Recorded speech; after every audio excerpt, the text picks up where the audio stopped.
लढावं, काय करावं, कशी बंदूक धरली पाहिजे, कसा नियम धरला पाहिजे. दुसऱ्या सैनिकांनी जाऊन आपल्याला काय मारा तुम्ही जाऊन जमणार आहे का? या माता मावल्यांना स्वयंपाक करावं लागतं, गशी भाकर थापायची, कसा तवा गरम झाला काय बघायचं, कसं पाणी टाकायचं, कसं काय फिरवायचं, हे सगळ्या गोष्टी कधी माहीत होणार? ह्यांनाच माहीत होणार, दुसऱ्या महिलाच सांगणारी खरी कशी भाकरीची कसरत काय आहे ही ह्यांनाच माहिती सगळ्याला. त्याप्रमाणे ज्याचं त्यांनी वर्णन करणं हे योग्य आहे. तसं तुकाराम महाराजांनी संतांचं जी काही सगळी संत मंडळी आहे त्यांचं वर्णन केलं की संतांचा महिमा हा बहुत दुर्गम आहे, हा पाहायलाच मिळत नाही. आता आपण म्हणतो की नारळी सप्ताह झाला, काय मोठा भाऊंचा सप्ताह होता, नारायणगडाचा किती मोठा सप्ताह झाला. म्हणजे ज्या सप्त्याचं वर्णन करत असताना तिथे गेल्यानंतर कळतं की खरंच किती वैभव आहे, किती लोक येतात, किती जातात. आणि हे कुणी करावं? ज्या त्या ठिकाणच्या त्या संप्रदायातले करा. पण असा जो संतांचा महिमा आहे तो खूप अफाट आहे. आणि हा अफाट महिमा जो आहे तो ज्ञानोबाराय असतील, तुकोबाराय असतील, वामनभाऊ असतील, भगवान बाबा असतील, गोरोबा काका असतील, सावता महाराज असतील, सर्व जी संत मंडळी आहे, नाथ महाराज असतील, या सर्व संत मंडळींनी जो काही या समाजाला जे काही दिलं ते खूप मोठं दिलं. की समाजाला जो भक्ती मार्ग लावण्याचं त्यांनी काम केलं, अहोरात्र झटून त्यांनी काम केलं. आणि म्हणून आज हा सगळा संप्रदाय उभा आहे. आज आपण ज्या वामनभाऊंच्या कृपाशीर्वादाने ही सर्व परंपरा आपण दर सोमवारची चालू ठेवली. किती वामनभाऊंचा अधिकार होता, किती मोठं महात्म्य होतं. एक फक्त छोटंसं उदाहरण सांगतो पुढं जातो की दिंडीमधला प्रसंग सांगितला. वामनभाऊंजवळ एक जण आला आणि तो भजनामध्ये गवळण म्हणला तो एकदम सुरात आणि चांगली म्हणला. तर एक टाळकरी दादा महाराजसारखे आले, तुमच्या पुढं आणलं. भाऊ ह्यांनी लय भारी गवळण गायली, आता दाखव बरं म्हणून म्हणजे चल दिंडी दादा ते गवळण म्हणतो तो पांडुरंगापर्यंत यायचा. आता नाही म्हणला, भाऊ लय अडचण आली म्हणला, लय अवघड होईल म्हणला. म्हणजे अरे झालं काय तुला अवघड व्हायला? नाही म्हणला, घरी म्हैस यायला लागली म्हणला, म्हैस यायला मग लय पंचायत नाही म्हणला. भाऊ आता ते भाऊचा शब्द आहे. भाऊ फक्त म्हणजे जर म्हैसच मिली तर मग काय करशील, म्हैस मिली तर काय करशील म्हणल्यावर नाही गेला तो म्हणला. नाही असं कुठं असतोय भाऊ, तसं काय म्हणता म्हणला, दूध दुभतं खायचं लेकरला त्याला. मग म्हणजे बरं खा म्हणले, मग जाऊ दे, जा नको म्हणू गवळण काय आता, जा जाऊ दे. राईट तिसऱ्या दिवशी म्हशीनी राम नाम सत्य करून टाकलं. आला मग काय म्हणलं आता काय थांबायचं, आता जे व्हायचं ते वाटलं झालंय. आणि जिकडं गेलो नाही तिकडं झालंय. तर पिशवी भरली मग तिकडं आला. मग आला की दर्शन घेतलं. अरे म्हणलं कमून आला म्हणलं तू रामभाऊ? नाही म्हणलं, भाऊ जे घडाय तुम्ही बोलला तेच झालं ना, आता काय तिकडं राहू म्हणले, आता संपलं, दाराचा विषय संपला. म्हणजे शब्दामध्ये किती ताकद आहे आणि ही ताकद संतांमध्ये. म्हणून अभंगाच्या प्रथम चरणात तुकाराम महाराज संताचा महिमा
शाब्दिकांची कामं नाही. की एक वाणी किती प्रखर असावी, वाणीमध्ये किती ताकद असावी हे आपल्या वामन भाऊवरून कळतं. की तोंडातून शब्द गेला की म्हैस जर मिली तर तू काय करणार. बरोबर तिसऱ्या दिवशी म्हैसीने जीव सोडला. म्हणजे इतकी ताकद संतांमध्ये. म्हणून संतांचा महिमा बहुत दुर्लभ. संतांचा महिमा खूप मोठा आहे. तुकाराम महाराज ज्यावेळेस भंडारा डोंगरावरती भजन करतायत आणि हे भजन करत बसल्यानंतर कंटिन्यू ध्यानस्थ त्या ठिकाणी भंडारा डोंगरावरती विठ्ठलाचं नामस्मरण करत राहायचे. त्यांची जिजामाता रागवायच्या, चिडचिड करायच्या, तर त्यांनी कधीच तुकाराम महाराजांना उपाशी ठेवलं नाही. घरचं काम सगळं आवरायचं, लेकरांना जीव घालायचं, लगेच त्यांच्या डब्याची पाटी भरायची आणि डोंगराकडे निघायचं. पण 3 डोंगरांवरती जाऊन तुकाराम महाराज भजन करायचे. भामचंद्रा डोंगर, घोराडेश्वर ना, घोराडेश्वर आणि भंडारा, आणि तिन्ही डोंगराकडे जाणारी वाट असायची. तर तुकाराम महाराज काय असं काय घरी लयच हे नव्हतं तेव्हा फोन करायचा, हॅलो मी भंडाऱ्यावर आहे तिकडे डबा घेऊन ये, असं नव्हतं काय.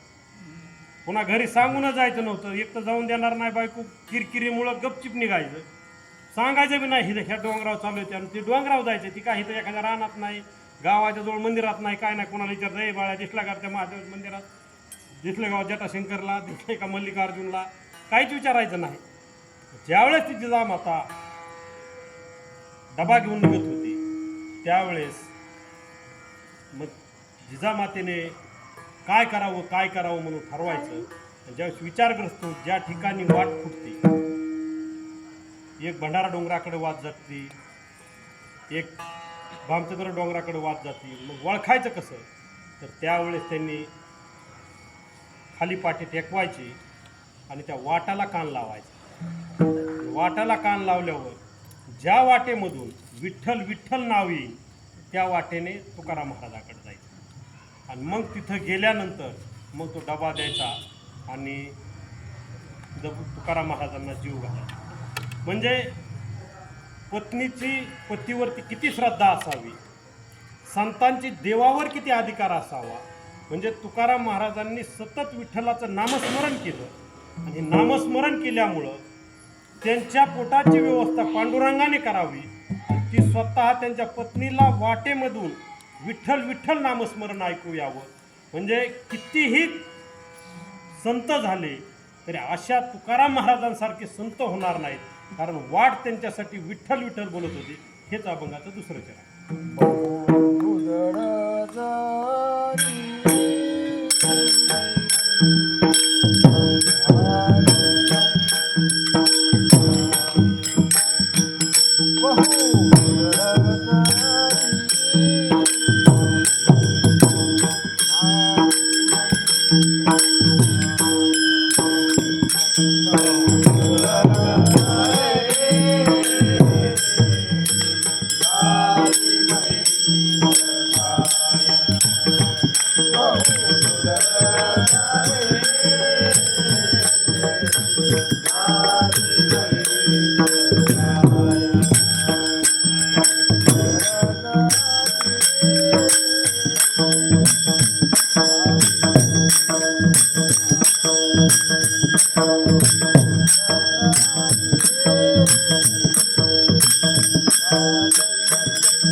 म्हणजे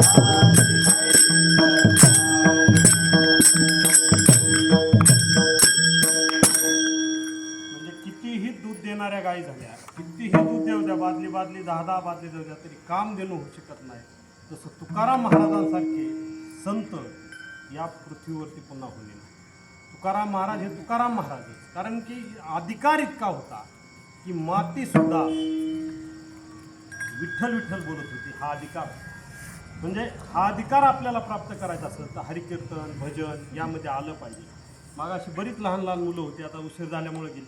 ही टाळ घेऊन सगळी जर अशी उभा राहिली तर संप्रदाय वाढणार आहे. तुकाराम महाराजांनी त्यांनी त्या काळात टाळ नव्हते, पकवाज नव्हतं, त्या टायमाला दगड हातात घेऊन टाळकरी उभा केली. संत भगवान बाबा ज्यावेळी दिंडीत चालले त्यावेळेस त्या हातात दगड घ्यायचे आणि दगड वाजवीत चालायचे रस्त्याने, टाळ नव्हता. आज सगळी साधनं आहेत आणि आपली मुलं या संप्रदायात आली पाहिजेत.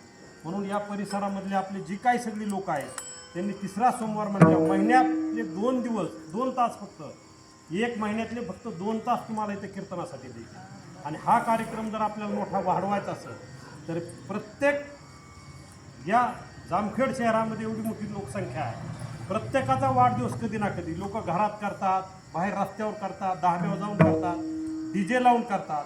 परंतु इतका योग आहे की ज्यांना संप्रदायाची आवड आहे प्रत्येकाने इथं येऊन जर वाढदिवस साजरा केला तर हरिकीर्तनात वाढदिवस साजरा होईल. आणि हा सगळ्यांनी प्रसार केला पाहिजे. हा उद्देशच सगळ्या टाळकऱ्यांचा एकही कीर्तनं प्रवचनं ठेवण्याचा की भक्ती मार्ग लागावा, हरिपाठ इथं झाला पाहिजे. आज या मंदिरामध्ये सगळं साहित्य केलं महाराजांनी, पकवाज आहे, टाळ आहे, विणा आहे, सगळं साहित्य झालंय. मग ह्या गल्लीतील 10-15 महिलांनी एकत्र आलं पाहिजे, दररोज संध्याकाळी हरिपाठ घेतला पाहिजे. आणि खरा आनंद ह्याच्यात आहे. साधू संतांनी आयुष्य घालवलं, फक्त 42 वर्ष तुकाराम महाराज जगले. 42 वर्षामध्ये त्यांनी 4092 अभंग लिहिले. सुरुवातीला तर लग्न, लेकरं, बाळ ह्याच्यातच 30 वर्ष वय गेला. म्हणजे 10 वर्षामध्ये इतकं मोठं कार्य केलंय की पूर्ण जगाला माहिती एवढं मोठं कार्य त्यांचं. आणि मग आपल्या मुलांना व्यसन लागू नये, आपली मुलं वेगळ्या मार्गाला जाऊ नयेत म्हणून हा कीर्तनाचा आणायचा कार्यक्रम आहे. म्हणून प्रत्येक महिलाने, आता इथं आहे समजा 4, 5, 6, 10 जणी इथं, 10 जणींनी पुढच्या सोमवारी, तिसऱ्या सोमवारी अजून 10 जणीला सांगून आपल्या घरची मुलं आणून एक भक्ती मार्ग आपल्याला वाढवायचा आहे, संप्रदाय वाढवायचा आहे, देवाची भक्ती करायची. इथं काय जादू नाही, टोना नाही, काय नाही. तिकडे त्या नाशिकसारखा का आपल्याकडे काय राडा नाही. इथं काय फसवा धंदा नाही करायचा की तुम्ही सुकून बघा, तुम्ही दक्षिणा द्या आणि काय द्या, कोणालाच काही द्यायचं नाही. फक्त देवाचं मुखाने नामस्मरण करायचं. अहो नामस्मरण केल्यावर किती मोठा फायदा आहे. होय महाराज, नामस्मरण केल्यावर किती मोठा फायदा आहे. जर देवाचं नामस्मरण करत झालं तर आपण सगळं कशातून मुक्त होतो. मग म्हणा ना की म्हणा की प्रमाण का नाही. नाम घेता उठा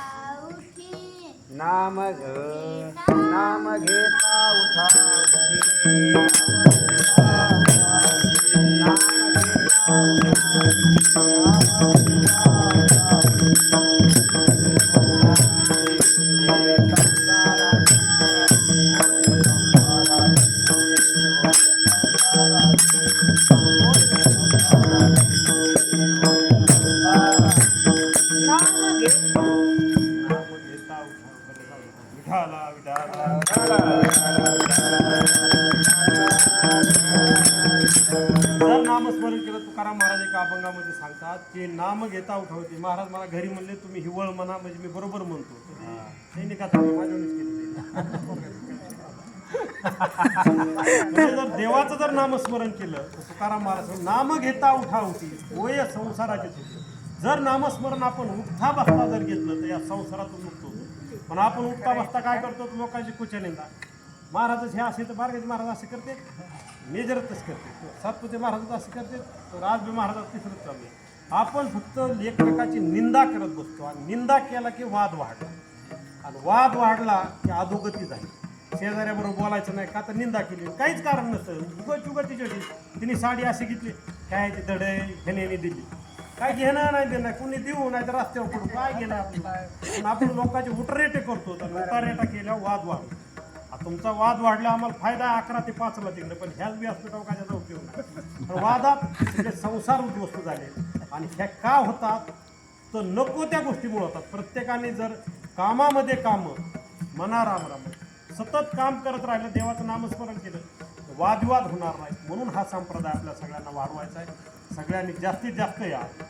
अध्यक्ष तुम्ही थोडं ज्यांचा गल्लीतला वाढदिवस आहे महिन्याच्या 3ऱ्या सोमवारी येईल त्याला म्हणायचं घरी करू नको आपला हिथं करू, सगळ्या टाळ वार करा तुझा वाढदिवस करू.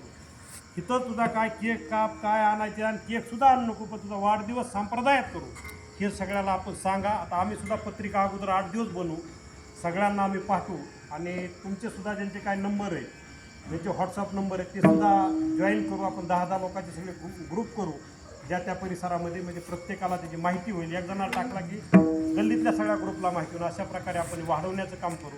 बराच वेळ झालं तुम्ही बसलात आणि देवाचं नामस्मरण केलेलं चांगलं असतं म्हणून विठोबार